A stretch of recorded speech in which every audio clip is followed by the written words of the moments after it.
Good morning, and thank you for attending my poster session on MeV gamma ray generation from Poincare beam plasma interaction.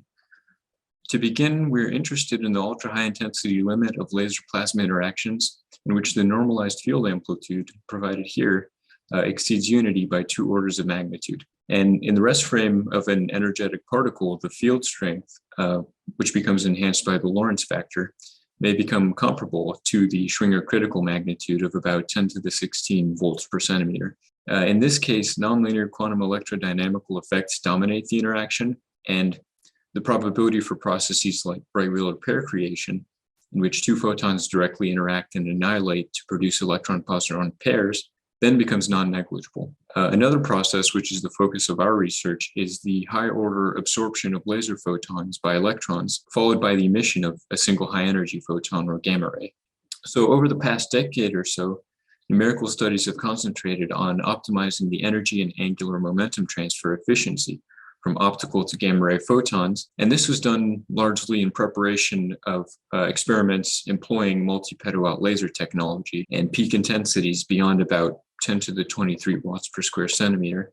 Our interest here lies in utilizing the spatial distribution of intensity and polarization from fully structured light, or Poincare beams, to control the collimation of the gamma ray beam in such studies.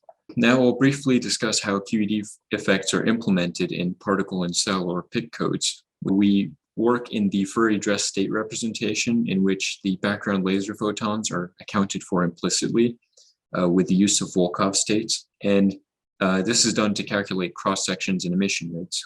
Now, if we retain only the lowest order Feynman diagram, we can characterize all single particle emitting processes using the Lorentz invariant parameters eta for fermions and chi for photons shown here. And these depend on the electromagnetic field tensor and the particle form momentum and their relative orientations.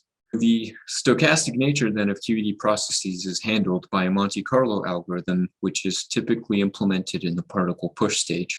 In our simulations, we employ Poincare beams using a superposition of orthogonally polarized spatial eigenmodes, and we chose them to be Laguerre-Gauss modes. Now, by adjusting the radial and orbital angular momentum indices, in addition to their relative phase, delta, we can vary the distribution of intensity and polarization states in the transverse plane. A simulation case that we have been studying closely is shown here. The Poincare beam has 0 net orbital angular momentum with a pi-half phase shift between the components, and this yields an azimuthally oriented linear polarization distribution of states with an intensity null in the center. The plasma target is cylindrically symmetric and closely resembles a waveguide in that it has a higher density cladding, which is intended to effectively confine the pulse as it propagates through. As the interaction unfolds, the pulse interacts with the target. The radially oriented ponderomotive pressure produces a dense pocket of electrons in the center, and we measure these to be about 50 times denser than the initial distribution. And these electrons are then accelerated to relativistic energy levels by the pulse. So this toroidal distribution of gamma rays observed early in the process overlaps with the laser intensity profile, indicating that these photons are primarily generated through nonlinear Compton scattering. Later on, however, since there's confinement and acceleration of electrons on axis, this results in a very strong quasi-static magnetic field whose magnitude is on the order of 1 megatesla, and this stimulates gamma ray emission through magnetic bremsstrahlung.